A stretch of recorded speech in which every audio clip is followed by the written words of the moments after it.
muito bem-vindos a mais uma transmissão do Instituto Vida para Todos. Soyez tous les bienvenus pour une transmission de plus de l'Institut Vie pour tous. Thème général, Genèse, transformé pour régner. Message 48. Le Seigneur était avec Joseph et tout ce qu'il faisait prospérait entre ses mains. Genèse 39, versets 1 à 23.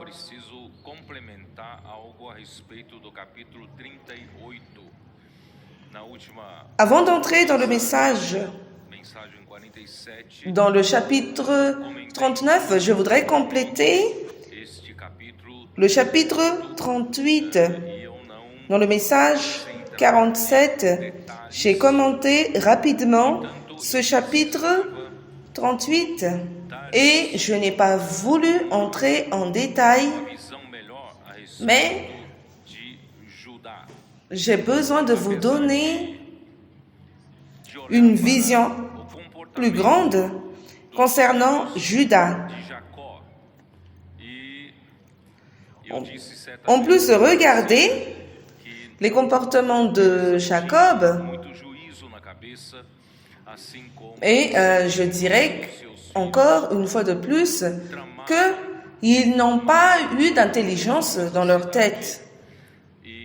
Comme les deux fils ont fait à Sichem, ils ont tué tous les hommes de la ville et ils ont pris les femmes et les enfants en captivité.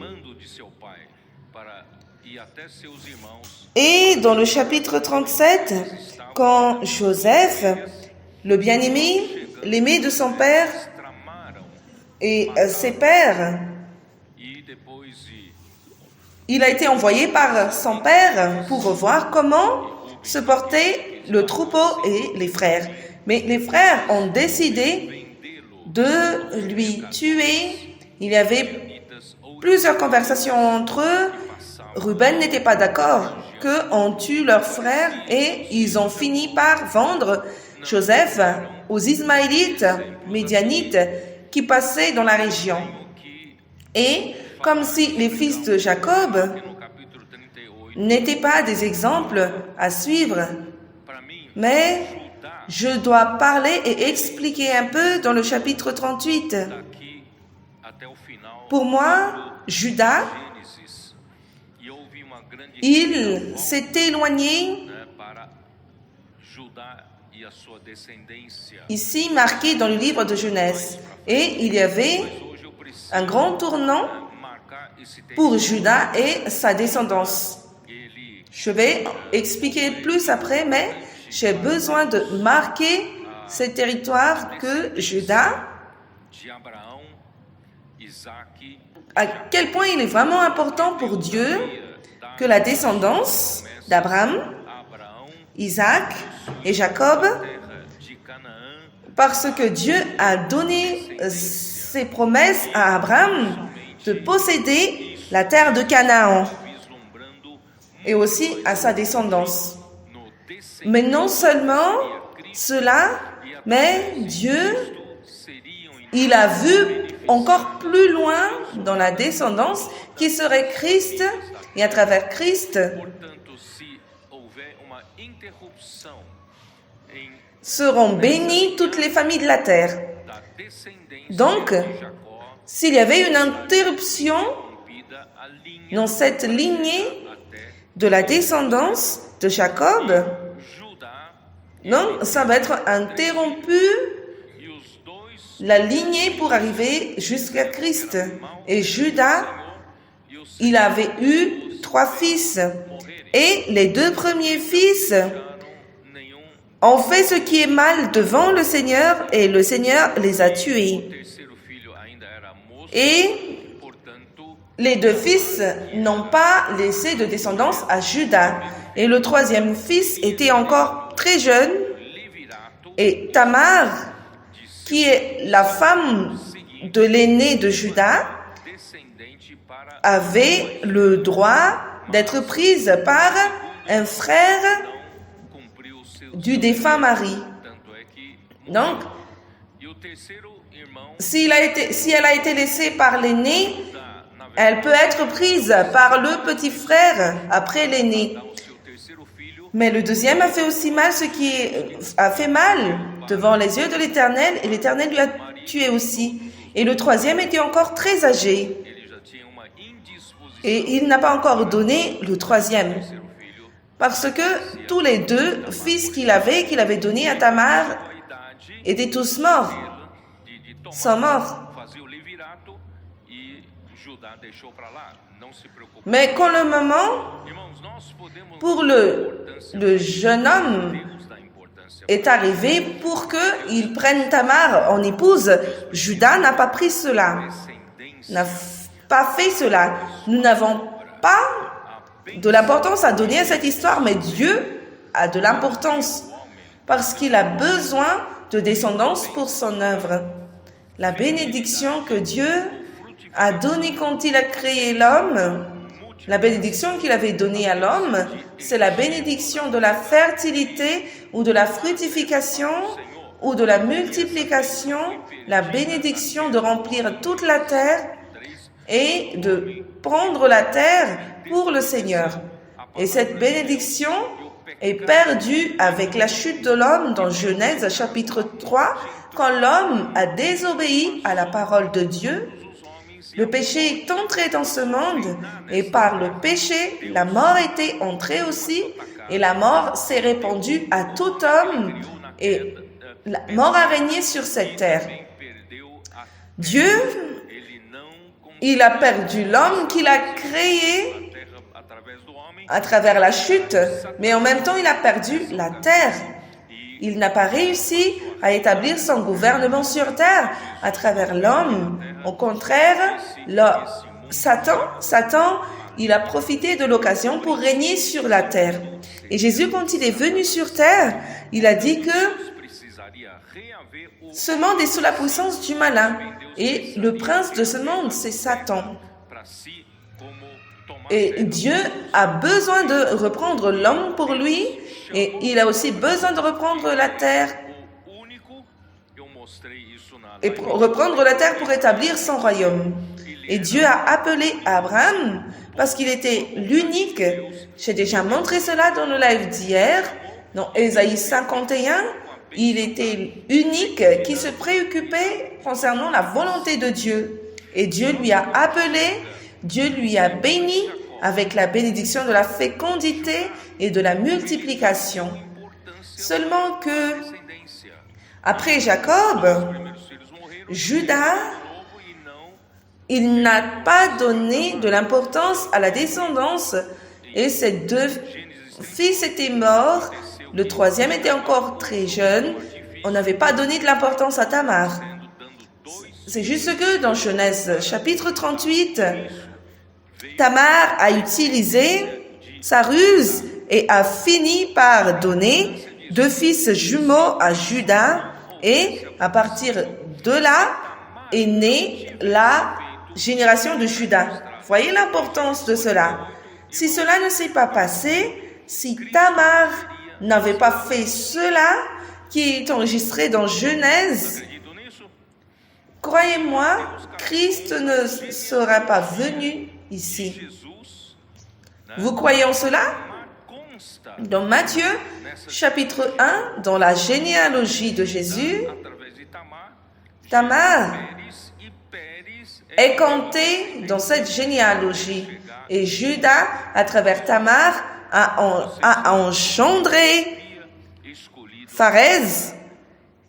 Et Dieu a donné de la génération à Pharez jusqu'à l'avènement de Jésus. Voyez maintenant la raison pour laquelle Dieu a choisi Judas. Je ne vais pas expliquer cela aujourd'hui, mais dans les prochains messages, je vais expliquer mieux comment Judas a changé toute cette histoire. Il n'avait pris aucune position ni aucune attitude de mériter cela. Mais plus tard, vous allez voir que dans le cas de Benjamin,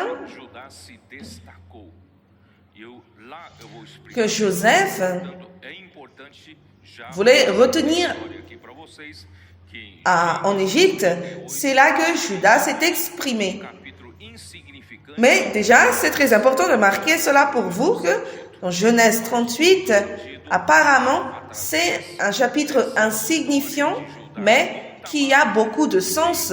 Ça a beaucoup de sens parce que, à travers cette histoire de Judas avec Tamar, est venue la descendance qui a engendré à la fin Christ. Grâce à Dieu pour cela, d'accord?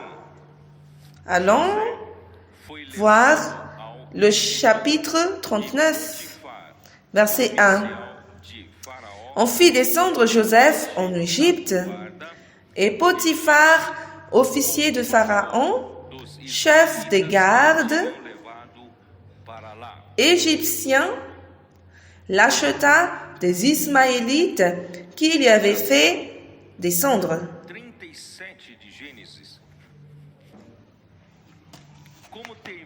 Dans le chapitre 37 de Genèse, comment se termine le chapitre?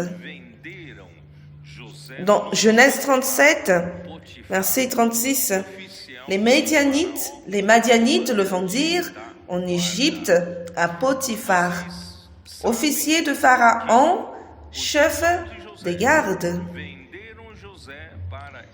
Vous savez très bien que les frères de Joseph ont vendu Joseph à ces marchands madianites pour 20 cycles d'argent. C'est ça? Et le prix d'un esclave à ce temps-là était 30 cycles d'argent. Vous voyez donc, vu qu'ils sont des marchands, ils ont besoin d'une marge de lucre. Donc, ils ont acheté Joseph à 20, mais il a vendu Joseph à 30 cycles d'argent. Donc, Joseph a été vendu à Potiphar comme un esclave. Donc, que ce soit les Ismaélites ou les Madianites, les deux représentent la chair. La chair ne produit rien de bien, mes frères. Mais ici, dans ce contexte, a été utilisé par Dieu afin que Joseph soit en Égypte et encore plus, il faut qu'il soit dans la maison de Potiphar. Voyez à quel point Dieu est souverain. Même si la situation paraît un désastre, même si la situation soit une situation tellement triste, Joseph vivait une belle vie dans la maison de son père Jacob, qui l'aimait plus que ses frères, lui a donné une tunique longue.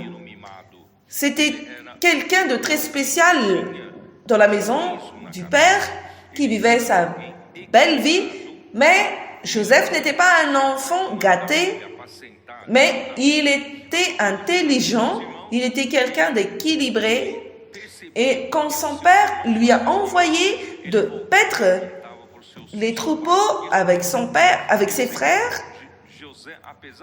il a vu que ses frères font du mal et il racontait à son père. Donc, même si Joseph était encore moins âgé à l'époque, quand il a été vendu aux marchands, le fils aîné que Rachel avait donné naissance, c'était Benjamin.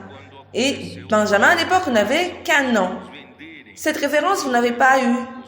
Mais Benjamin avait un an quand cette situation s'est passée, quand les frères ont décidé de vendre Joseph aux marchands. Et Benjamin était encore bébé.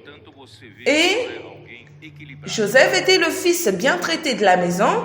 Les frères lui ont haï avec la jalousie envers lui, mais Joseph était quelqu'un d'équilibré et quelqu'un de très intelligent.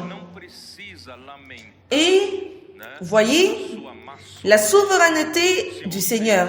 C'est pourquoi, mes frères, vous n'avez pas besoin de vous lamenter de votre mauvaise chance. Si vous passez par un moment qui paraît que vous passez par la vallée de la mort, comme si tout échoue pour vous, quelqu'un, à cause de la haine, envie, vous vende comme un esclave en Égypte, comme si tout est perdu. Ce futur brillant de Jacob, dans la vie de Jacob, comme si c'était mis en dehors. Mais voyez la main puissante de Dieu, même si Joseph a vécu ce qu'il a souffert, il a été vendu aux marchands et les marchands pouvaient mettre Joseph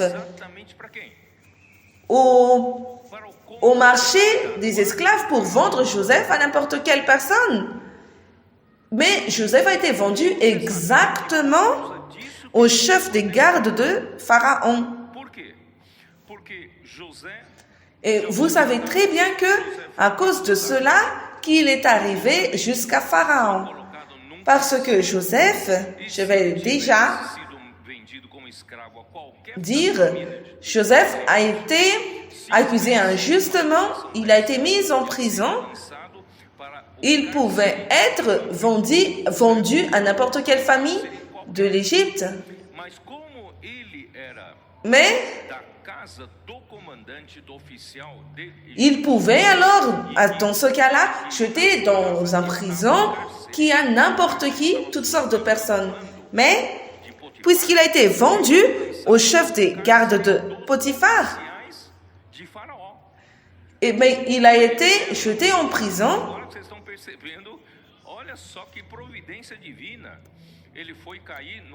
Des serviteurs de Pharaon.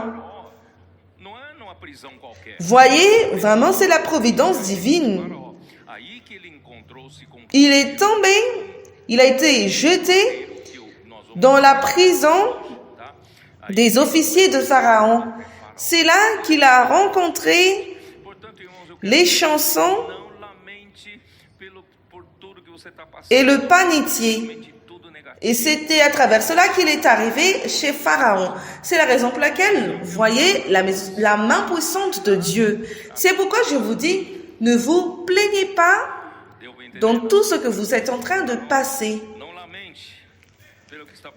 Le Seigneur a le meilleur pour nous. Il veut le meilleur pour nous.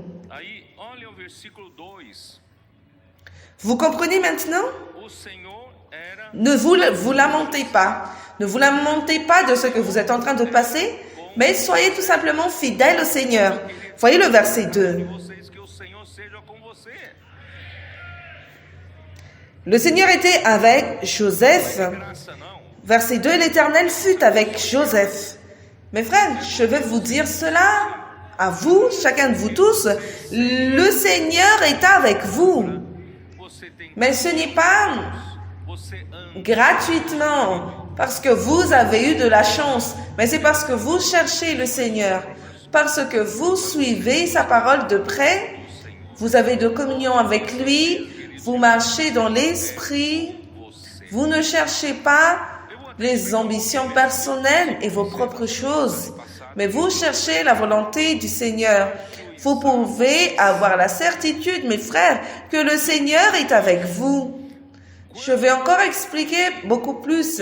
Je vous ai dit dans le message passé que Joseph était quelqu'un d'intelligent et sage. D'où est-ce que j'ai pris ça? Quand il a interprété le songe de Pharaon, que Dieu a alerté le roi d'Égypte qu'il viendra 7 ans d'abondance et 7 ans d'extrême famine rigoureuse, si il n'y a pas un bon planification, un bon gérant pour prendre soin de cette situation, tous mourront dans cette année de famine. Et il a suggéré à Pharaon de chercher un homme intelligent et sage. Joseph a dit cela de sa propre bouche. Il a dit, Pharaon cherche un homme intelligent et sage et met-lui à la tête d'Égypte pour administrer ces 7 années d'abondance et ces 7 années de famine. Si on ne profite pas de ces 7 années d'abondance, Égypte ne pourra pas survivre les 7 années de famine, surtout la famille de Jacob. Joseph, il est passé par tout ce qu'il est passé en Égypte pour préserver la famille de Jacob. Et mes frères, Joseph n'avait que 17 ans. Il n'avait que 17 ans. Mes frères, il était déjà, pour moi c'était un homme intelligent et sage. Je voudrais encourager vous tous. Être un homme intelligent, humainement parlant, c'est la meilleure qualité humaine d'un être humain. C'est être intelligent. Quelqu'un qui a l'intelligence, c'est quelqu'un qui est extrêmement équilibré, prudent, équilibré, constant dans tout ce qu'il est en train de faire, qui ne change pas, mais il est équilibré et fait toutes choses avec cette manière équilibrée et il a l'intelligence dans sa tête. C'est pourquoi, mes frères, dans cette tranche d'âge, c'est là que naissent, c'est dans cette tranche d'âge que naissent les dons de sagesse. Mais qu'est-ce que ça a à voir avec ça, dons de sagesse? Que signifie sagesse, don de sagesse? Comme si c'est très courtant. Mais non. Mais, don de sagesse, c'est la sagesse. Ça typifie quelqu'un qui a la sagesse, qui a la responsabilité, quelqu'un équilibré. Mes frères, ça c'est une qualité humaine très importante. Mais ce n'est pas uniquement dans ces tranches d'âge que ça se passe. Il y a des personnes qui ont déjà ces dons, mais qui n'ont encore d'intelligence ni de sagesse en tête. J'espère que vous ne faites pas partie. Mais les frères de Joseph ne sont pas équilibrés. Ils ont fait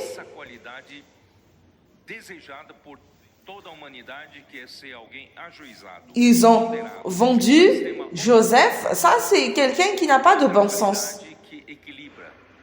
Mais je voudrais vous dire, le Seigneur nous prépare, mes frères, pas uniquement avec cette qualité désirée par toute l'humanité, d'être quelqu'un d'intelligent, d'équilibré, mais une autre qualité aussi, c'est de devenir parfait, c'est d'être sage.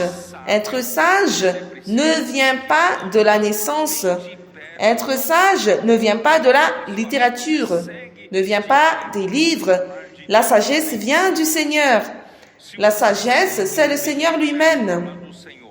Alors, pour être sage, vous avez besoin d'être quelqu'un qui marche très près du Seigneur.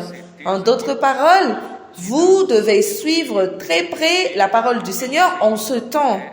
Si vous suivez très très près la parole du Seigneur et si vous pratiquez et que vous vous comportez en quelqu'un qui est obéissant à sa parole, ayez confiance que le Seigneur va vous donner de la sagesse parce que le Seigneur est avec vous.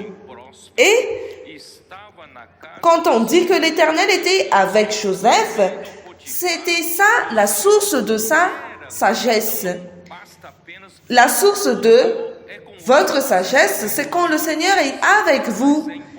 Le Seigneur était avec Joseph et la prospérité accompagna Joseph. Joseph habitait dans la maison de son maître égyptien.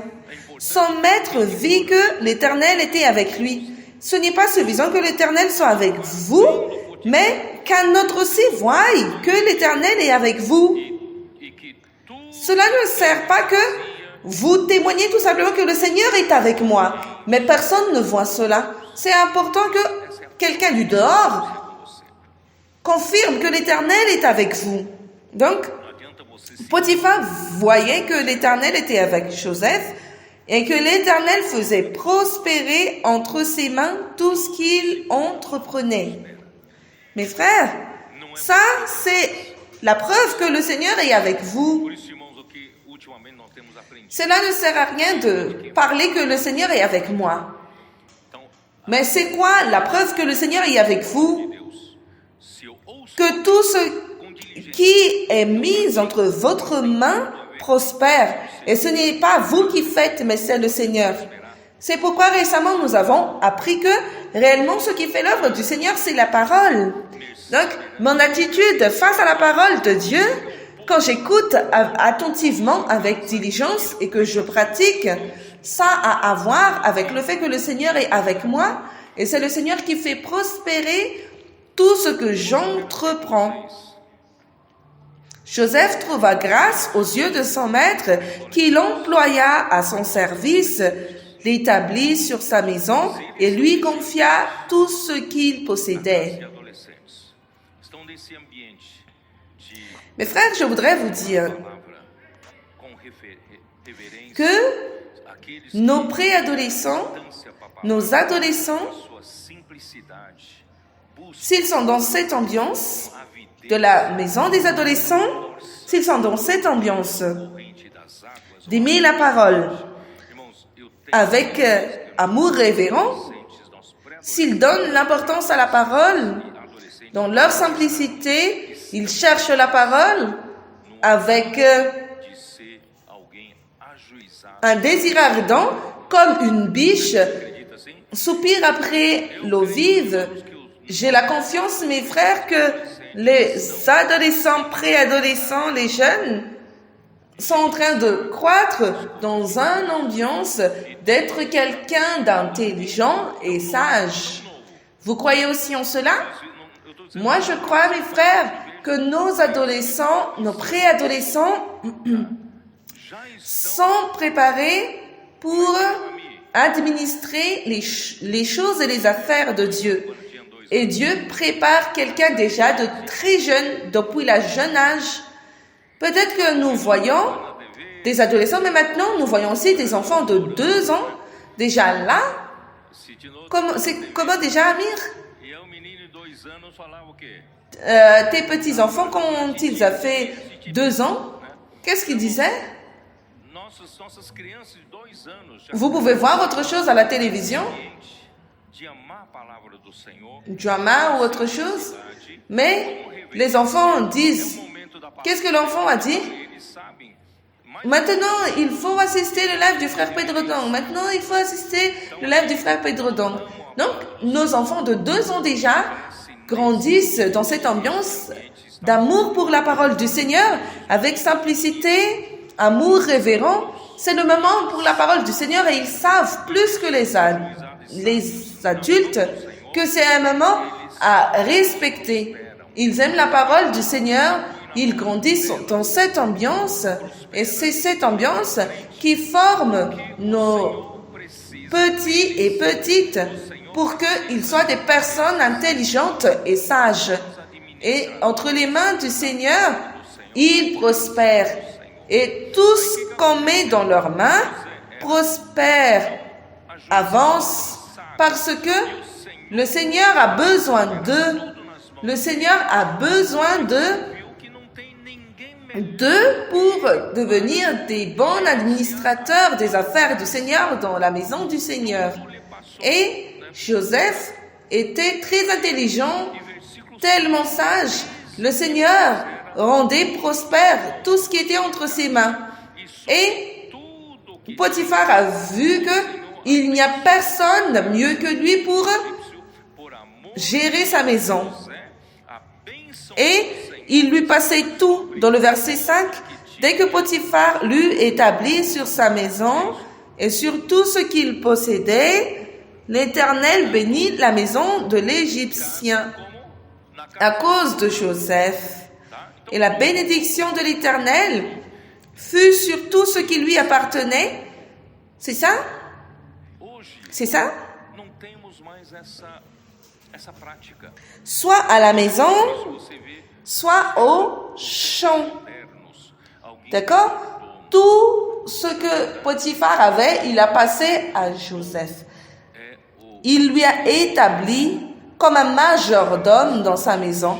Nous n'avons plus cette pratique aujourd'hui. C'est difficile maintenant de voir, au moment moderne, d'avoir un majordome à la maison. Mais en vérité, mes frères, un majordome, c'est un gérant général, c'est un administrateur général d'une maison. Vous savez que dans la Bible, en grec, à ce terme, oikonomia. Depuis ce terme-là, nous avons la parole, le mot très fameux en portugais, économie. Mais économie aussi, c'est administrer l'argent plus tard. Mais c'est quoi oikonomia? C'est quoi oikos en grec? Oikos, ça veut dire maison. Nomia vient de la norme ou règle, ou ce qui est établi pour une maison, pour l'administration d'une maison.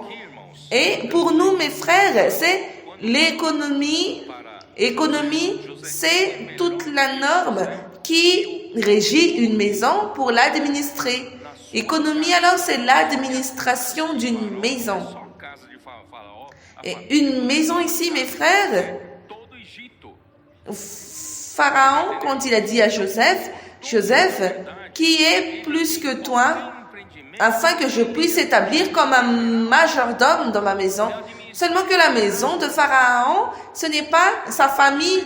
Quand il dit la maison de Pharaon, c'est toute l'Égypte. Vous comprenez? Donc le majordome, dans quelconque entreprise, c'est lui qui est le gérant général, l'administrateur général. J'ai demandé aux frères qui sont ici, qui ont leurs affaires, qui ont postes très élevés dans des entreprises. Moi, je leur avais demandé, est-ce que vous allez établir un jeune homme de 17 ans pour être gérant des affaires générales, là où il y a la ressource humaine, la ressource de ceci et de cela. Est-ce que vous allez mettre quelqu'un de 17 ans sur cette poste? Un jeune homme de 17 ans n'a rien en tête, n'a aucune maturité. Mais Joseph, mes frères, il a fait preuve qu'il pouvait assumer cette responsabilité de gérant général. C'est vrai qu'il n'a pas encore exercé cela à l'âge de 17 ans parce qu'il était resté pendant 9 ans à la maison de Potiphar. Mais de 17 à 21 ans, moi je crois que après 1 an, 2 ans, Potiphar a vu que le Seigneur est vraiment avec lui. Je vais lui donner plus de responsabilités. C'est pourquoi, mes frères, c'est important.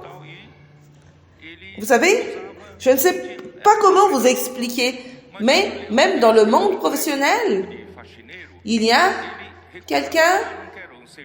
avait une personne à l'époque qui n'avait aucune qualification, qui n'avait aucune étude, mais il n'avait pas de travail. Mais quand on lui a donné le travail de nettoyer, il a dit « Non, je ne veux pas cela parce que c'est très, très bas. » Mais tout le monde doit commencer de bas échelle. Et moi, je crois que Joseph a commencé de bas échelle. Il était un esclave. Mais ayez la certitude, si vous êtes quelqu'un de responsable, ne renoncez pas aux choses de bas échelle, mais soyez fidèles au peu. le Seigneur va vous donner plus. Donc, vous savez très bien que moi, étant jeune, j'ai servi dans l'église. À l'époque, nous avons tout fait, nettoyage, laver les toilettes. Et moi, je me suis consacrée pour laver les toilettes. Maintenant, les jeunes ne veulent pas laver les toilettes. Mais moi, j'ai lavé. Donc, ne renoncez pas, soyez responsables dans les petites choses. Et, étant responsable, le Seigneur va vous donner de plus grandes choses. Donc, grâce au Seigneur, il est devenu un administrateur, le gérant principal de la maison de Pharaon. Et c'était un majordome. Un majordome, c'est être responsable de tous les membres de la maison, toutes les personnes. Alors, être gérant, c'est gérer les ressources humaines, connaître ce que chaque personne a besoin.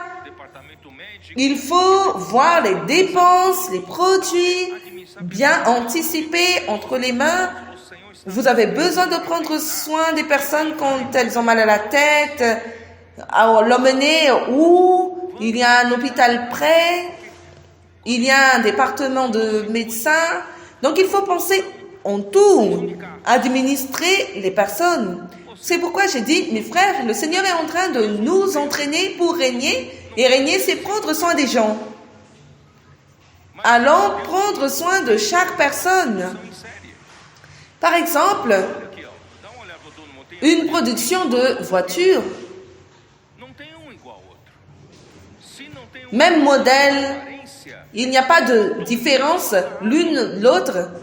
Mais Dieu n'a pas créé l'homme comme une production en série. Voyez ici, jetez un coup d'œil. Est-ce qu'il y a des personnes qui se ressemblent ici? Personne ne ressemble à personne.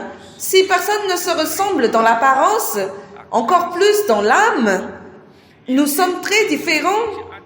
Même deux jumeaux ont deux âmes différentes. Ce n'est pas facile de gérer les êtres humains. Et nous sommes en train d'être entraînés pour administrer la maison du Seigneur. Principalement, administrer des personnes.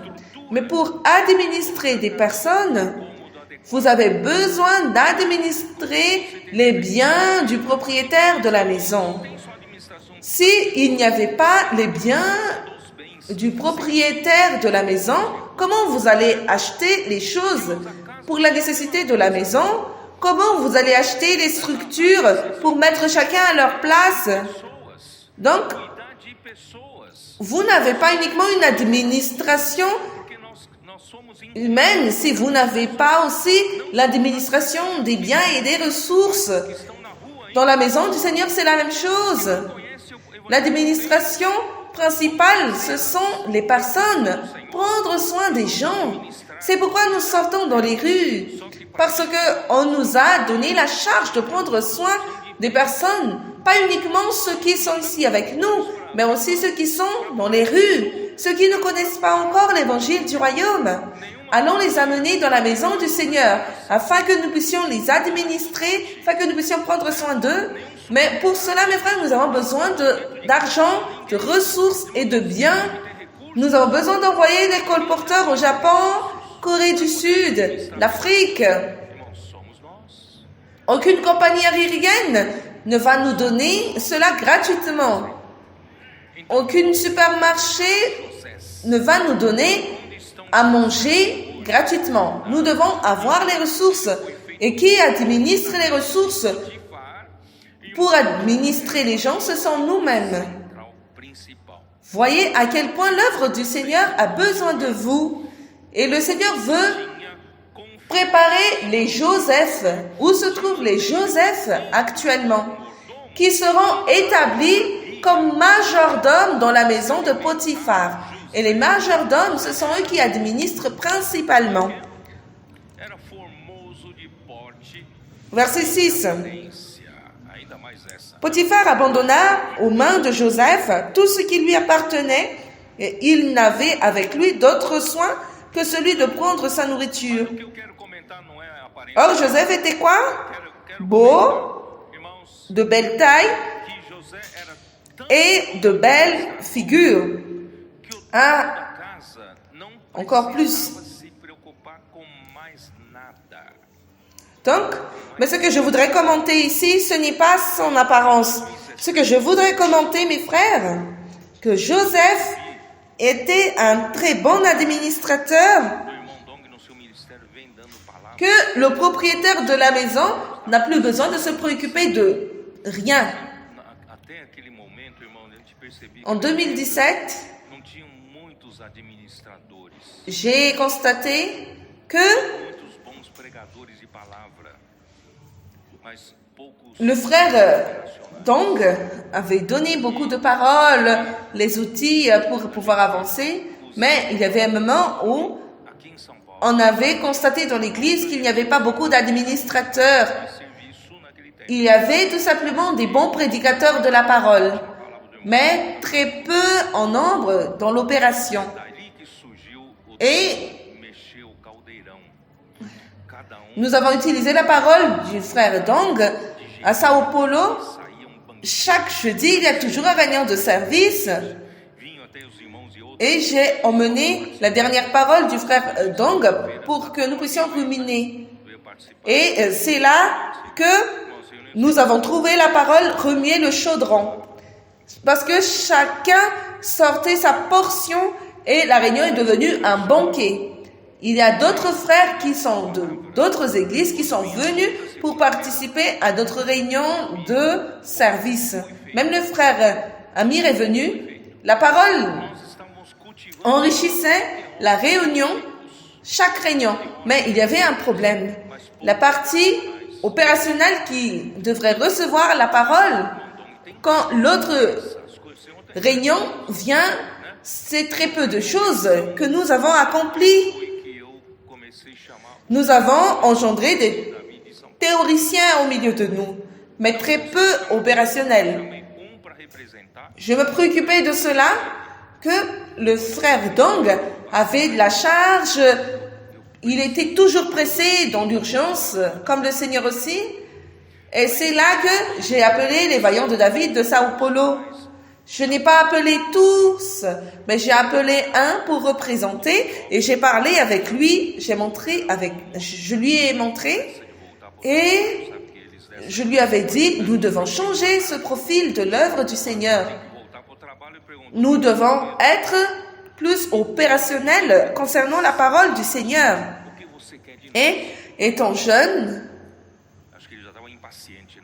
parce que on a déjeuné et lui, il était déjà pressé pour rentrer au travail et il a demandé, frère Pedro, dis-moi exactement ce que tu veux de nous. Je pense que cette phrase, il a sorti parce qu'il était impatient déjà. Et j'ai raconté l'histoire du roi David qui a soupiré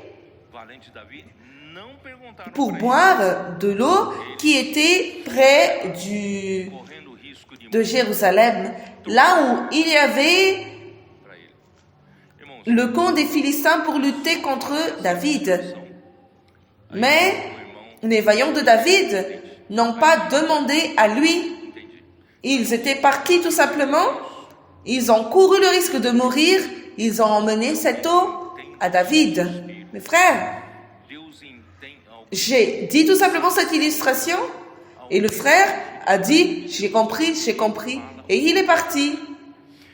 Donc, mes frères, qu'est-ce que cela veut dire? Dieu a besoin de quelqu'un qui comprend ses soupirs. Dieu a besoin de quelqu'un sensible au désir du cœur de Dieu quand il parle une parole. Et nous devons être prêts comme des majors d'hommes dans la maison de Dieu pour mettre cela en opération. Je ne sais pas si vous comprenez. Ou vous mettez du temps pour mettre cela en opération. Vous aimez écouter les messages. Vous écoutez un message, vous écoutez un autre, mais vous êtes très lent dans les actions. Mes frères, allons être rapides dans les actions. même si c'est la moitié de la parole, vous comprenez déjà et vous courez après. C'est ces personnes-là que le Seigneur a besoin. Le Seigneur a besoin de beaucoup d'administrateurs et de gérants de sa maison. Et c'est à partir de là, mes frères, que sont venus les Vaillants de David en 2017. Et le Seigneur nous a encore donné la charge plus forte depuis l'année passée jusqu'à maintenant. Voyez comment les Vaillants de David révolutionnent la vie de l'Église. Beaucoup de choses, mes frères, je n'ai pas besoin de me préoccuper. Tout ce qu'on met entre leurs mains, tout est exécuté. Pourquoi? Parce que, mes frères, ils ont appris à être des majordomes fidèles dans la maison du Seigneur. Mais jusqu'à maintenant, ils sont peu nombreux. J'ai dit aux frères, j'étais très têtu. Jusqu'à maintenant, je suis encore têtu. Je m'entête à insister sur les Vaillants de David de Ribeirão Preto. Ici, il y a 2 frères de Vaillants de David de Ribeirão Preto. Franca Ribeirão Preto. Je me suis entêté en parlant de cette région. Vous n'avez pas répondu à l'appel à la première phase, mais j'ai dû encore vous secouer. Et maintenant, ils suivent de près, n'est-ce pas, Beto?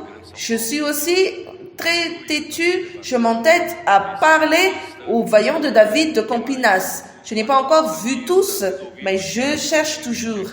Ici, il y a Piracicaba, Meira qui se lèvent.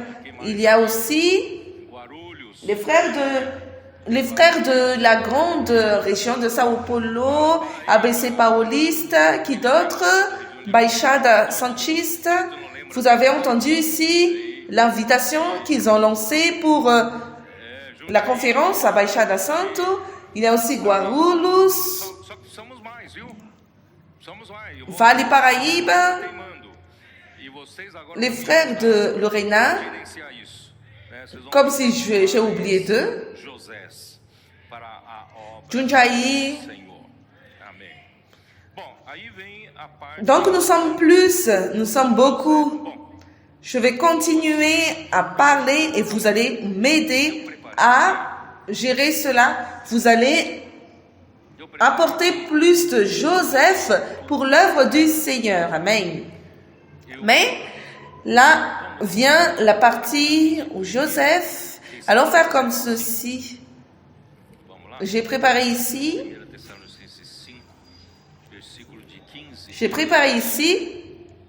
Joseph avait tout pour réclamer et se plaindre. Allons jeter un coup d'œil rapidement dans 1 Thessaloniciens chapitre 5. 1 Thessaloniciens chapitre 5, verset 15, à partir du verset 15. Joseph avait tout pour se venger. Mais mes frères, je ne sais pas comment vous êtes.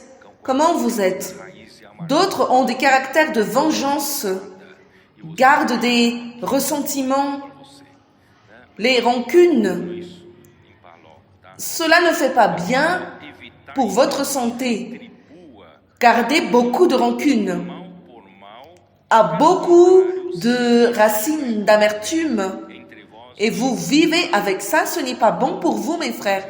Mieux vaut nettoyer cela le plus tôt possible.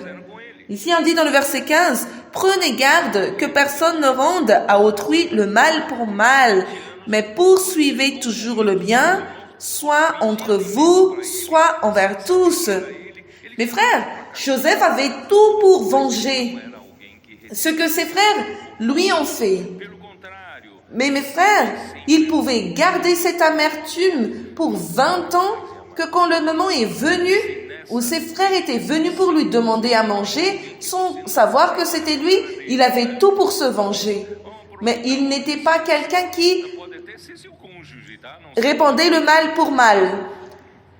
On dit ici, poursuivez toujours le bien, ne gardez pas les racines d'amertume. Si ici, à La Réunion, vous avez de l'amertume envers quelqu'un que vous n'arrivez pas à voir son visage, il faut résoudre cela. Vous pouvez même être un couple et vous vivez cela. Allons ne pas garder les rancunes.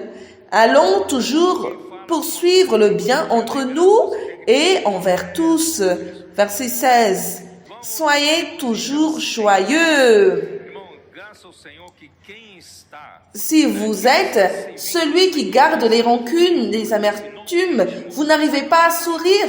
Quand quelqu'un vous dit une chose pour que vous puissiez sourire, vous faites un sourire très mauvais. Allons nous réjouir toujours, mes frères. Louez soit le Seigneur. Ceux qui vivent dans le service pour le Seigneur, selon sa parole, leur visage change. Ils sont toujours joyeux. Cela, c'est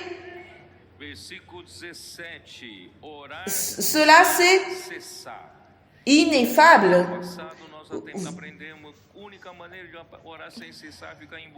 Ceux qui marchent près de la parole du Seigneur et près de sa présence vivent toujours joyeux. Verset 17. Priez sans cesse. Mes frères, dans le passé, nous avons appris que l'unique manière de prier, c'est d'invoquer le nom du Seigneur. Oh Seigneur Jésus, oh Seigneur Jésus, oh Seigneur Jésus, oh Seigneur Jésus. J'ai fait cela beaucoup d'années. Mais mes frères, maintenant, nous avons appris, en plus d'invoquer le nom du Seigneur, il faut que nous ruminons la parole du Seigneur. Faire la chambre énergisation. L'immersion raffinée, cri de guerre. Tout cela nous aide à prier sans cesse parce que la parole est comme l'eau qui coule, qui nous amène à la présence du Seigneur. Si nous sommes dans la présence du Seigneur, nous sommes toujours en train de parler avec lui et nous allons vivre en dialoguant avec Dieu. C'est ça ce qu'on appelle prier sans cesse. Et quelconque situation qui va se passer au milieu de nous, nous allons prier pour cette situation. Nous sommes quelqu'un qui n'a pas besoin d'un moment spécial et spécifique pour prier. Mais nous sommes des personnes qui prient sans cesse. Verset 18. Rendez grâce en toutes choses, car c'est à votre égard la volonté de Dieu en Jésus-Christ. Mes frères, comme si c'est une leçon très facile, donnez grâce en toutes choses. Mais moi, je vais vous dire de mes expériences. Ce sont des expériences très difficiles. Parce que beaucoup de fois, je me réclame devant le Seigneur. Une chose petite,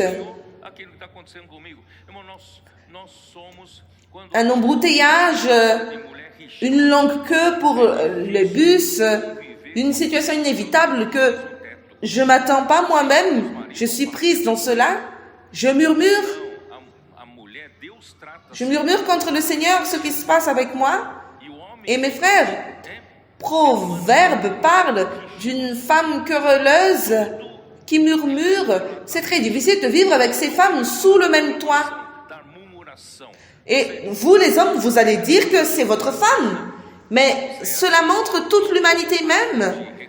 Même l'homme aussi fait partie de l'être humain qui est toujours en train de se plaindre, murmurer.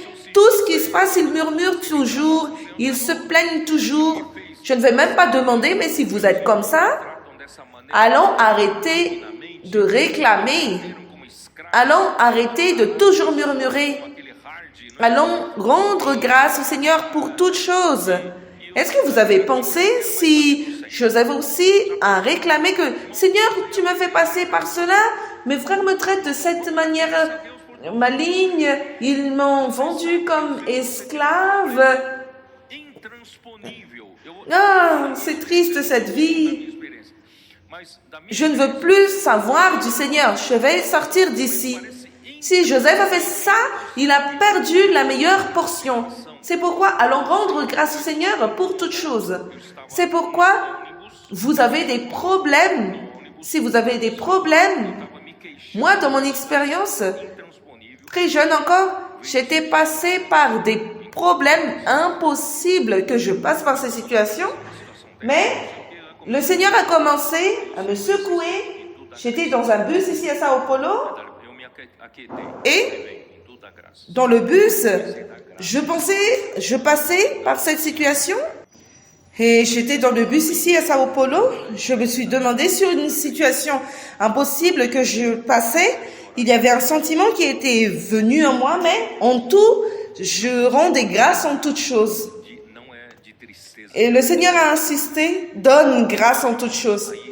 Et je me suis tue et je rendais grâce et j'ai commencé à donner grâce au Seigneur dans cette situation qui n'était pas encore passée, mais la situation était toujours là. Mais j'ai donné grâce au Seigneur. Acredite quando você dá graça ao Senhor, Et j'ai commencé à beaucoup pleurer ele já venceu dans une chaise, pelo problema. sur la chaise, dans un bus. Dai graças Et je pleurais, ce n'était pas Jesus para des larmes de joie, mais le problème est passé. Quand vous insistez que não apagar à murmurer contre la situation, le problème est toujours là. Mais quand vous rendez grâce, croyez quand vous rendez grâce, là le Seigneur se dit, il n'a plus besoin de problème. Il a vaincu ce problème. não vou Et le problème passe. Vous comprenez? Donc, en toute chose, il faut donner et rendre grâce.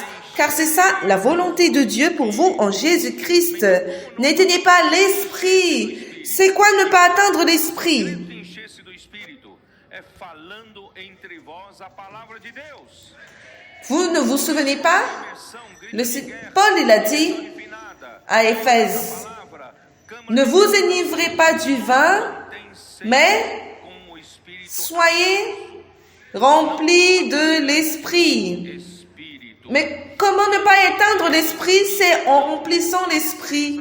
Et c'est quoi le secret pour se remplir de l'esprit? C'est en nous entretenant la parole de Dieu. Falada por C'est pourquoi l'immersion, cri de guerre, l'immersion raffinée, entrer dans la parole, chambre énergisante, nous maintient avec un esprit éveillé, alimenta, un esprit qui ne s'éteint pas. operacionaliza a Et après il dit, ne méprisez pas les prophéties. desprezamos Je n'ai plus besoin de parler de cela. Mes frères, ne méprisez pas la parole que Dieu donne à travers les prophètes. Ce sont ces paroles qui nous maintiennent en vie. Ce sont ces paroles qui nous maintiennent volta le sens de notre vie, nous donnent la direction, nous alimentent. C'est la parole qui opérationnalise l'œuvre de Dieu, incluant même notre vie. C'est pourquoi ne méprisons pas les paroles du Seigneur à travers les prophètes. tenha só o que é bom. Mais examinez toutes choses, retenez ce qui est bon. Mes frères, tout ce qui se passe dans notre vie ou autour de nous, c'est pour nous évaluer devant le Seigneur pour notre apprentissage. Seja Retenez ce qui est bon, tout simplement. não Ne ruminez pas les choses qui ne sont pas bonnes. Retenez tout simplement ce qui est bon. Allons ne pas réclamer tout ce qui se passe avec nous. isso já é mal. Não sei se vocês se entenderam. Né? Abstenez-vous de toute espèce de mal. Mes frères, Né? Nós temos que cuidar de aparências. que ce soit dans tous les sens, Pode ser que eu esteja des fois, vous ne pratiquez pas le mal, mais si vous présentez un mal d'apparence aux autres, ça c'est déjà un mal.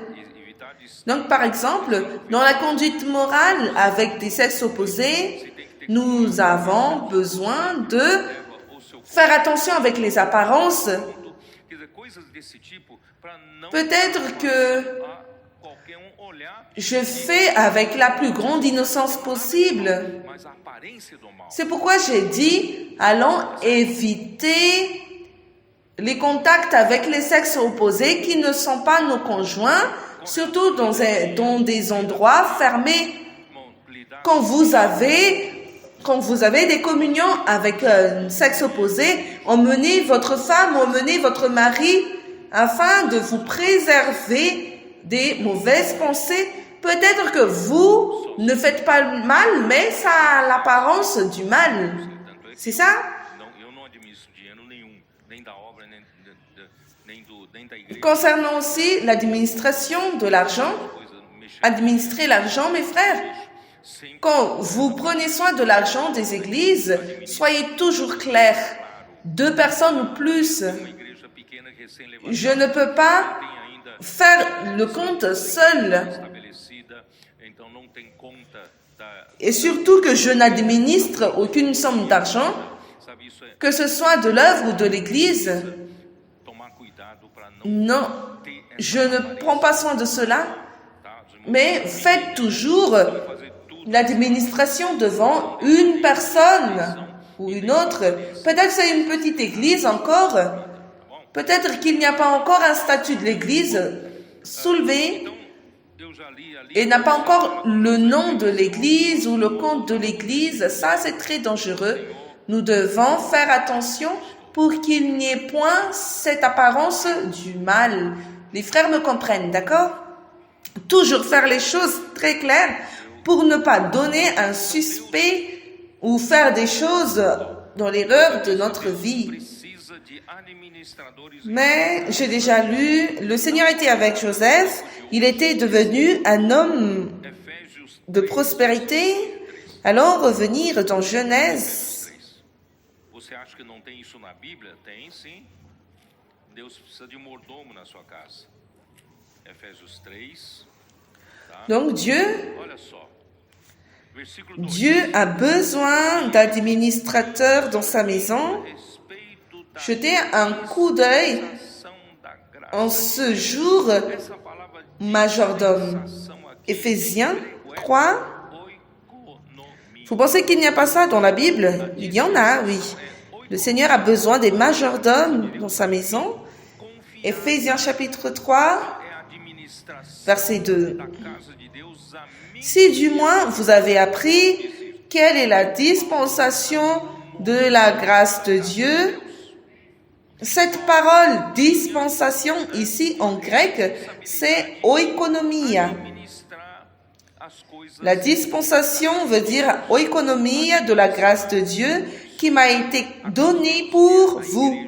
Donc c'est l'administration de la maison de Dieu qu'on m'a confié. C'est Paul qu'on parle ici.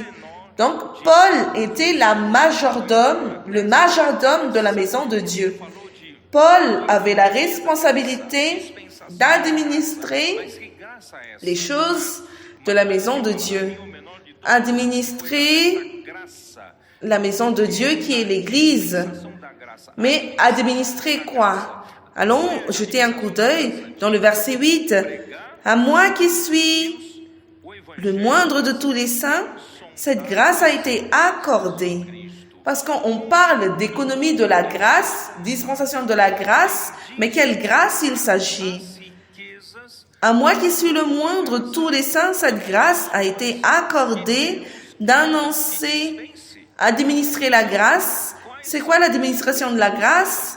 D'annoncer aux païens les richesses d'incompréhensibles de Christ. Un majordome est responsable de dispenser les richesses du propriétaire de la maison, les personnes que Dieu veut, à qui Dieu veut dispenser. Donc, quels sont les biens du propriétaire de la maison qu'il veut dispenser aux gens de la maison? Ce sont les richesses insondables de Christ. Et comment il dispense? À travers la prédication de l'évangile. Non, mes frères, nos colporteurs qui sont dans les rues, ils sont ceux qui dispensent les richesses de la maison du propriétaire parce qu'ils prêchent l'évangile des insondables richesses de Christ. Et quel est l'objectif? C'est de mettre en lumière quelle est la dispensation du mystère caché de tout temps en Dieu qui a créé toutes choses. Quel est ce mystère? Afin que par l'Église, les sagesses infiniment variées de Dieu soient connues, afin que les dominations et les autorités dans les lieux célestes connaissent cela aujourd'hui. Que le Seigneur est en train de faire une chose très merveilleuse, qu'ils ne savent pas ce que Dieu est en train de faire, mais Dieu va conclure concernant leur opposition, leurs attaques, Dieu, il va dispenser ses richesses dans l'Église et l'Église va conclure sa volonté qui est de faire de Christ le chef, la tête de toutes choses. Et tout cela, c'est selon le dessein éternel qu'il a mis en exécution par Jésus-Christ notre Seigneur. Voyez l'importance des majordomes. Voyez l'importance de ceux qui dispensent.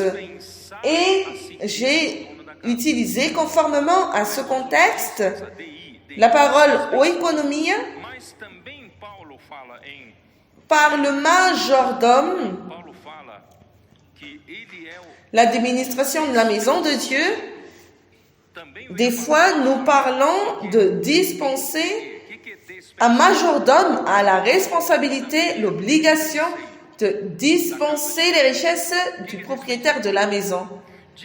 Et c'est là qu'on parle de dispensation. Dispensation. Mais Paul aussi, il parle qu'il est le dispensateur. Là aussi vient la parole économie. C'est quoi un dispensateur? Un majordome aussi, c'est un dispensateur de la maison de Dieu. C'est quoi le dispensateur? Le dispensateur, dispenser, c'est fournir, distribuer. Et c'est quoi dispensateur? Dispensateur, c'est celui qui prend soin des dépenses. La responsabilité des dépenses de la maison de Dieu. Donc lui, il prend les choses de dépenses à dépenser et il distribue aux membres de la maison. C'est ça, dispensateur. Dispenser aussi, c'est prendre soin des dépenses de Dieu. Donc ça, c'est la responsabilité du majordome qui prend soin de l'administration de la maison du Seigneur. Et Moïse était cet administrateur principal de la maison de Dieu. Ça se trouve dans Nombre 12. Seigneur Jésus, le Seigneur a besoin de vous pour administrer les richesses de Dieu. Seulement que là, mes frères, il y a quelqu'un que Dieu établit pour administrer généralement. Joseph a été appelé pour être l'administrateur, le majordome de la maison de Pharaon. Mais cet administrateur général a besoin de beaucoup d'administrateurs. Par exemple, nous allons arriver cela dans le prochain message.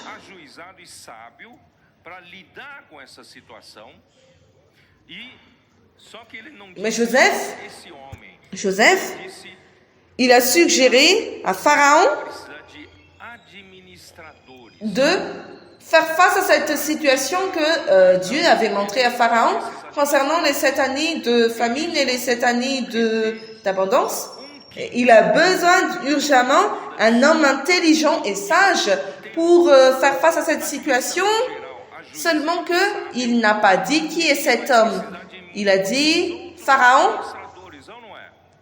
tu as besoin d'administrateurs. Des administrateurs pour faire face à cette situation, garder les aliments pendant l'abondance. Mais il a dit aussi donc il y aura des administrateurs intelligents et sages, mais il y aura aussi d'autres administrateurs. Donc cette parole de majordome n'est pas uniquement une personne, mais c'est pour tous. Pour tous.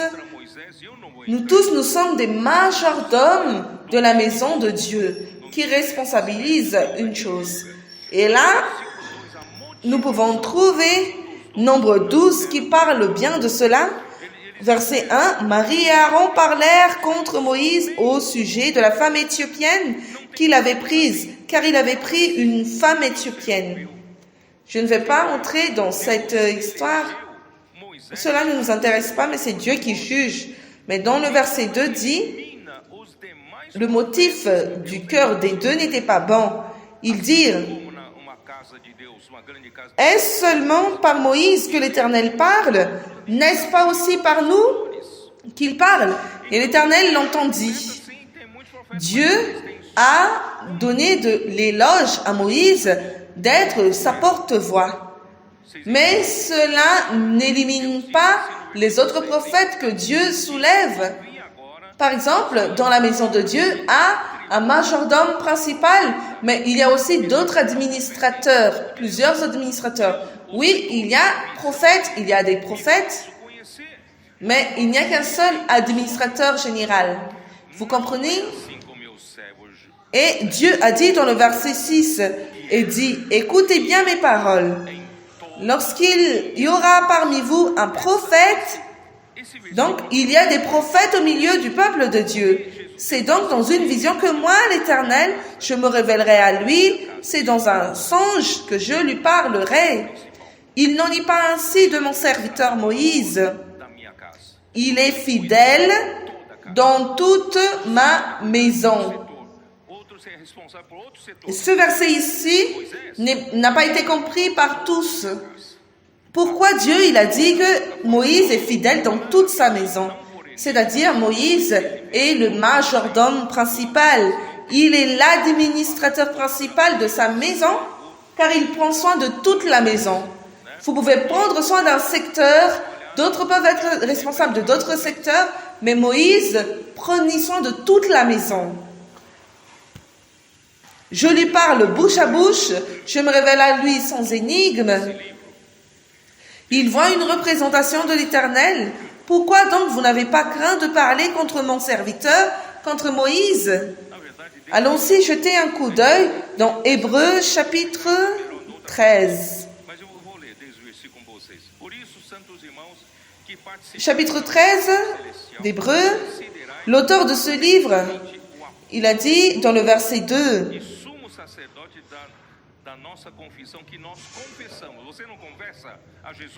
depuis le verset 1, je vais encore expliquer plus tard, mais je vais lire depuis le chapitre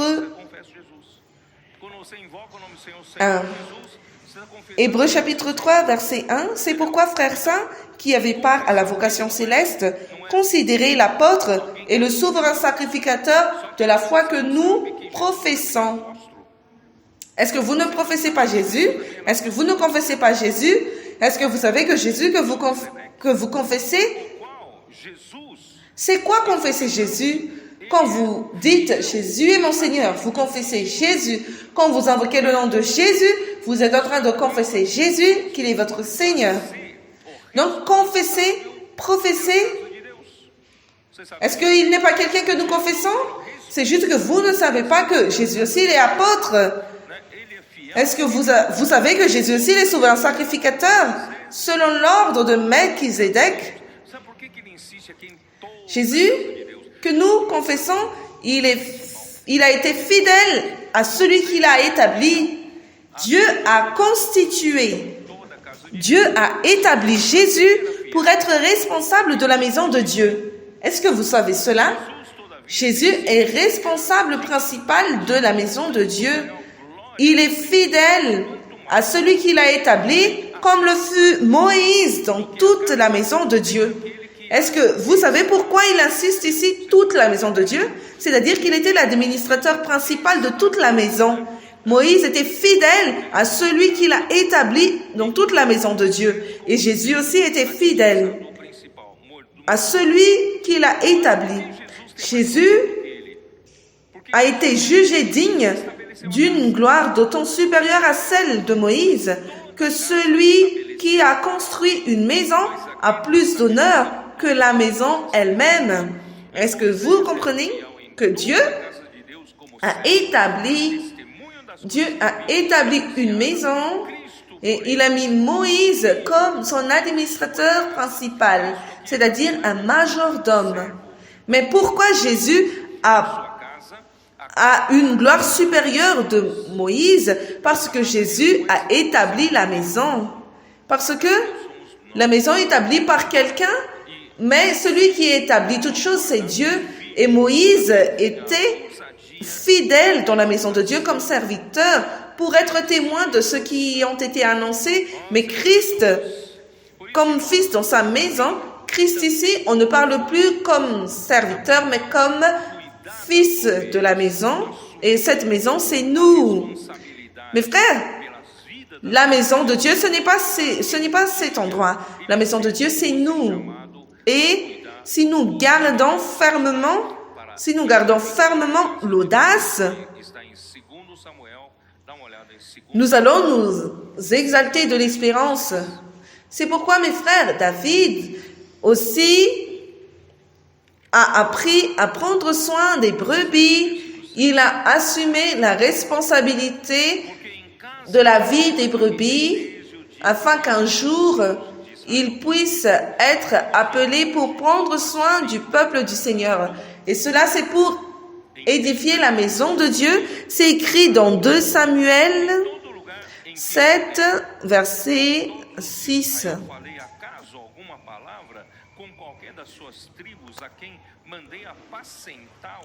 Samuel 7, 2 Samuel 7, verset 6. Mais je n'ai point habité dans une maison depuis le jour où j'ai fait monter les enfants d'Israël hors d'Égypte jusqu'à ce jour. J'ai voyagé sous une tente et dans un tabernacle.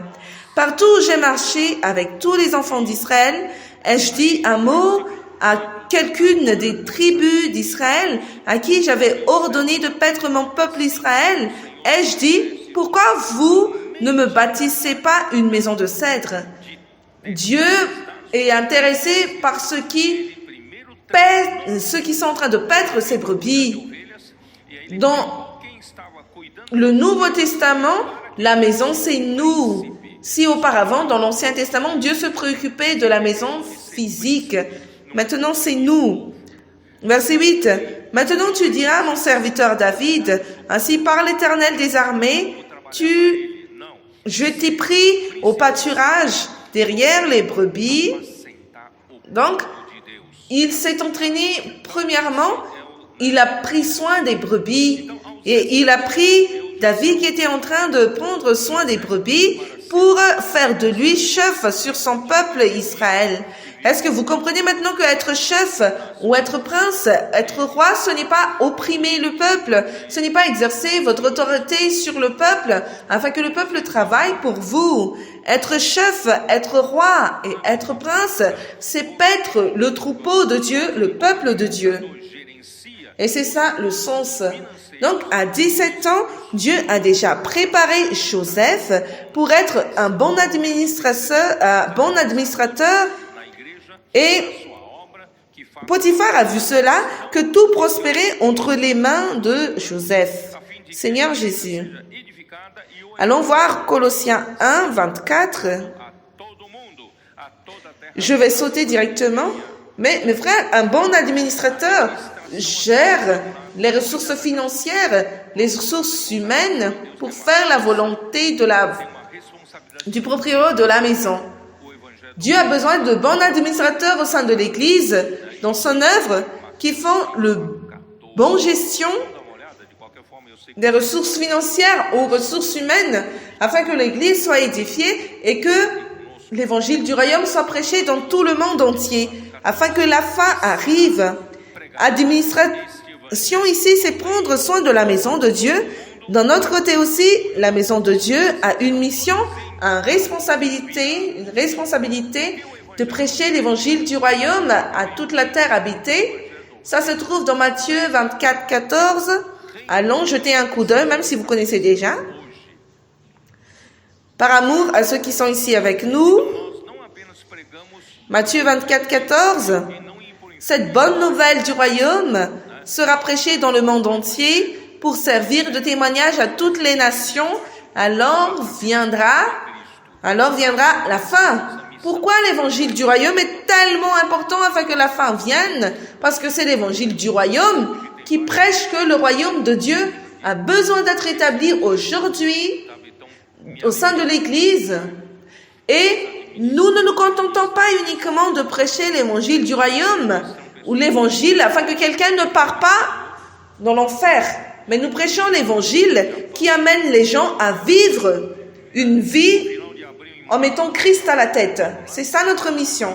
Et pour cela, mes frères, nous avons besoin de bons administrateurs. para Lisboa, Comme j'ai dit aujourd'hui, nous avons plusieurs Joseph ici avec nous. do Sul, vamos até Japão. Ces Joseph me réjouit le cœur et allège, Tá, missionário, rend cuidar dos missionários, ma charge légère.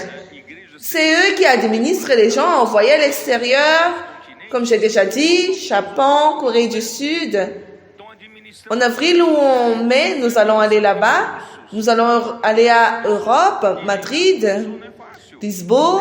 Saber quem é, né? Et après, nous allons Corée du Sud, Japon, là où il y a aussi nos frères, Europa, irmãos, et qui prend soin d'envoyer des missionnaires, prendre soin des missionnaires, afin que l'Église puisse être implantée dans ces nouveaux continents.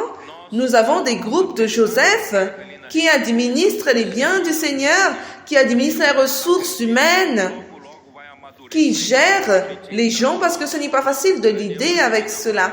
Donc il faut bien prendre soin des gens, et pas uniquement cela, mes frères. Europe, Tem, né? j'ai un pressentiment que le Seigneur veut que très bientôt, nous allons entrer dans l'Europe orientale, Europe de l'Est, malgré la guerre au sein de Russie et Ukraine. Moi, je crois que bientôt et très bientôt, nous allons gagner la maturité et nous n'allons pas uniquement à Ukraine, mais à Russie aussi, l'Est de l'Europe Conta. Graças ao Senhor, preciso de muito. également. Vocês vão me ajudar a administrar Là où il y a République tchèque financeiros, et il y a d'autres aussi, mais investidores do reino e en plus de cette guerre qui pessoas, missionários, inquiète les gens, moi je crois que até arrivera aussi un moment où nous allons entrer à Iran parce que les choses avancent et gagnent la maturité. mais na África, Je ne vais pas faire cela seul, mes frères. On a besoin de plusieurs administrateurs.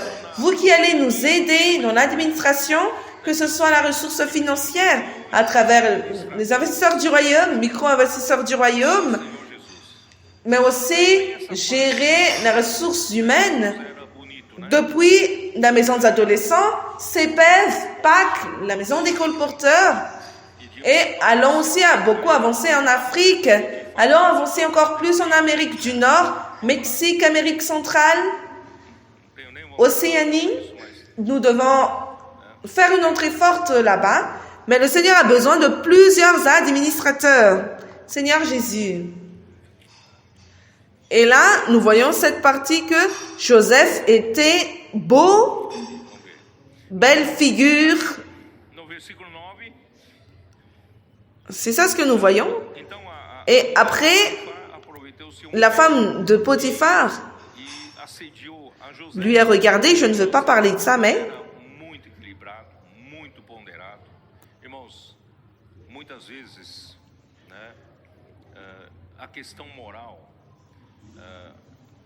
Paulo C'est ici. aos Coríntios, qualquer pecado fora do corpo dans le verset 9, é uma coisa, mas a gravidade é maior. la femme de Potiphar a profité de ce moment E Paulo diz, não sabeis et nós a somos piégé Joseph. do Senhor. Mais Joseph était très équilibré.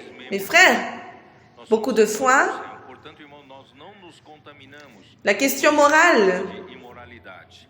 Então, irmão, nós temos que Paul a décrit aux Corinthiens que un péché quelconque en dehors du corps, c'est une chose.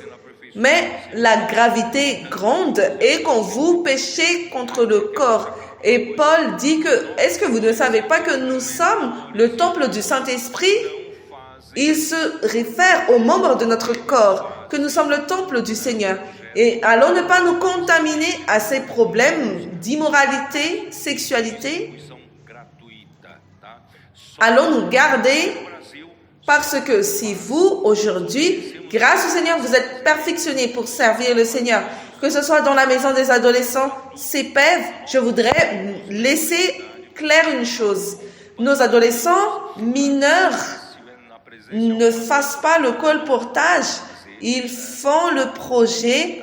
tá? Então, isso Pain et poisson, ils travaillent avec les livres não de dons et ils distribuent cela gratuitement. legislar seulement ici au Brésil tá bom? que cela Então não existe. você que está sendo preparado para servir ao Senhor. Donc ceux qui font le colportage, ce sont uniquement les adultes.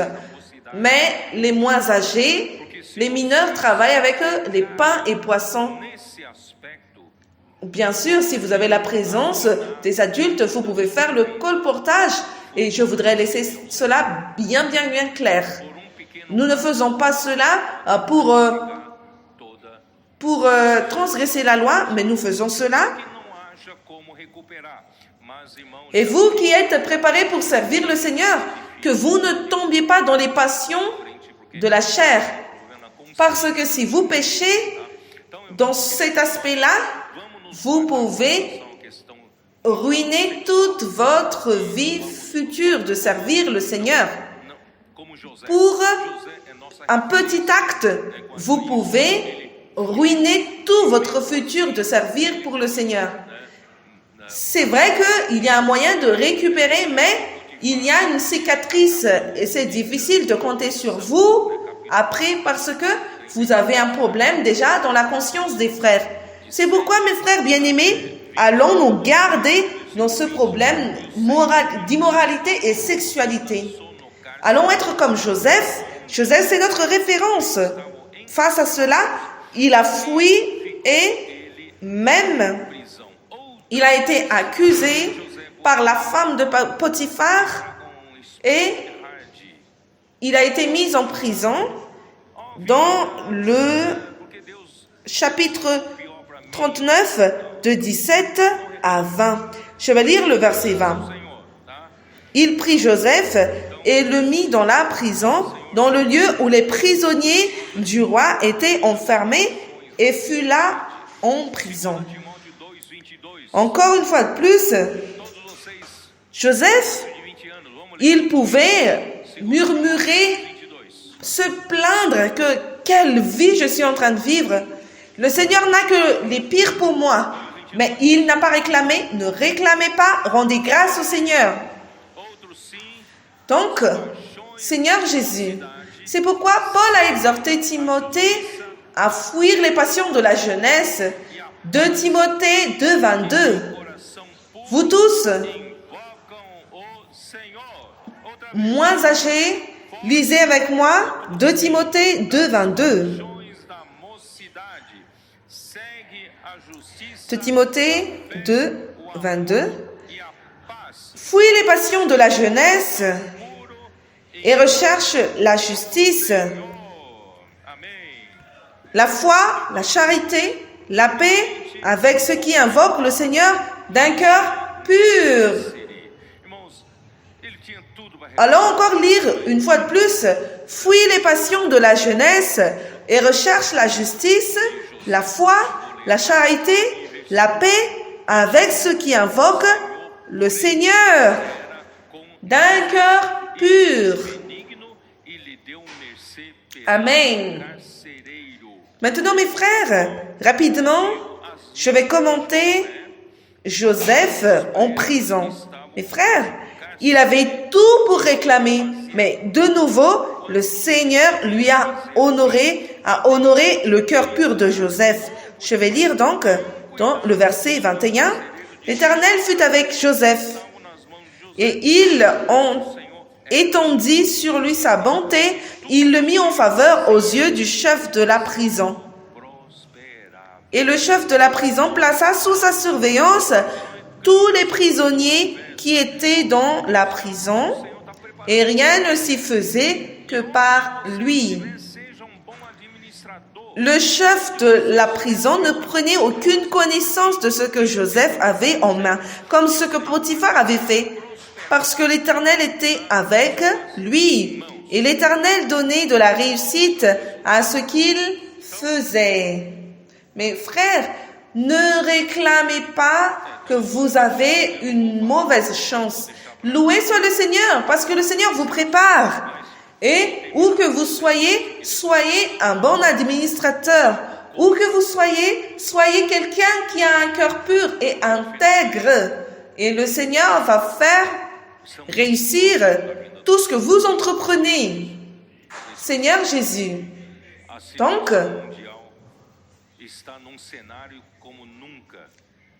il y a autre chose ici que je ne vais pas parler, je laisse pour l'autre message, mais je vais terminer en disant cela, mes frères bien-aimés, que le Seigneur compte sur nous.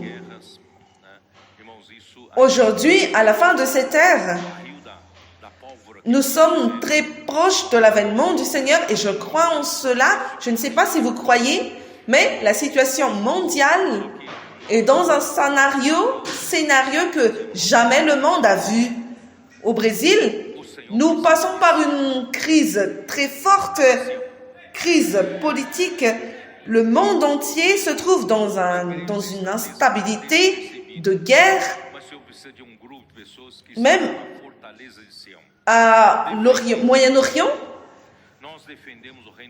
c'est très facile que tout prenne feu comme ça et prenne de l'incendie. Mais mes frères, nous devons faire notre partie. Le Seigneur a besoin de Sion. Où se trouve Sion? Même si toute l'Église ne se préoccupe de rien, mais le Seigneur a besoin d'un groupe de personnes comme forteresse de Sion pour défendre le royaume de Dieu.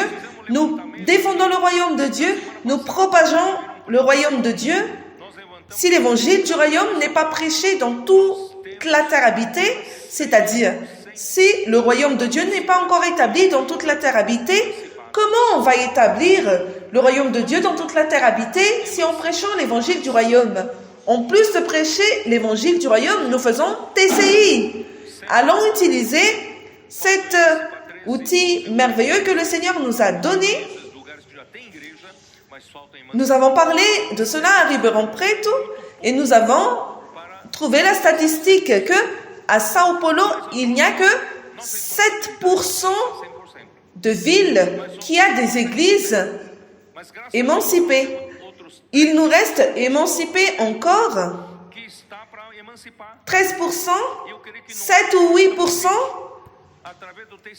ou 12% d'églises dans des endroits qui ont déjà l'église, mais il faut émanciper. 7%, mes frères, c'est très peu pour atteindre 100%. Mais notre responsabilité, c'est d'atteindre 100%. Mais nous n'avons que 7%. Mais loué soit le Seigneur, nous avons les 13% qui sont là juste pour être émancipés. Je crois que ce n'est pas très difficile à travers TCI. Dans le passé, mes frères, j'ai déjà fait cela. Dans un groupe familial, on a pris soin d'une ville. Tous les samedis, nous partons là-bas pour prêcher l'évangile, pour faire la réunion dans la ville, pour prendre soin d'eux chaque week-end, indirectement. Et dans l'autre samedi, nous revenons encore pour les encourager, mais généralement, il s'affaiblit et il faut encore revenir pour rallumer le feu. Mais avec cela, il n'y avait pas beaucoup de résultats. Mais loué soit le Seigneur, mes frères. Aujourd'hui, à travers l'outil TCI, l'œuvre est consistante et le résultat est effectif. Avec 7% d'églises à Sao Paulo déjà émancipées, allons émanciper les 13 autres églises. Ce n'est pas difficile, non, mes frères. Les frères, en vérité, ils attendent déjà. Allons avec TCI, allons les émanciper. Et nous aurons 20% d'églises que nous pouvons compter pour émanciper les autres cités les autres villes qui n'ont pas encore les églises. Donc, pour atteindre les 100%, il nous reste 80%. Si nous regardons les moyennes, c'est facile. Parce que les églises qui seront émancipées, chacune va prendre soin de 4 villes. Et pas avec la manière ancienne, mais avec TCI. Maintenant, nous avons la force qui vient et l'énergie qui viennent des adolescents, des capitaines et des intendants. Nous avons les intendants qui supervisent les vaillants de David, qui administrent. Moi, je crois, mes frères, que nous pouvons gagner toute la terre. Ce n'est pas une fable, ce n'est pas une chose lointaine qui est impossible, mais nous pouvons atteindre. Allons travailler. allons avoir beaucoup d'administrateurs dans l'œuvre du Seigneur et que tous soient responsables. Rappelez-vous, j'ai dit, nous avons besoin de persévérance. Aujourd'hui, je vais bien. Demain, je vais très mal. Les frères ne peuvent pas compter sur moi. Mes frères, nous ne pouvons pas être comme ça. Allons être des colonnes. Allons être des persévérants. Allons être constants. Disons aux frères, vous pouvez compter sur moi, même si on est lancé en prison comme Joseph, que nous soyons toujours fermes pour travailler pour le Seigneur. Que le Seigneur vous bénisse.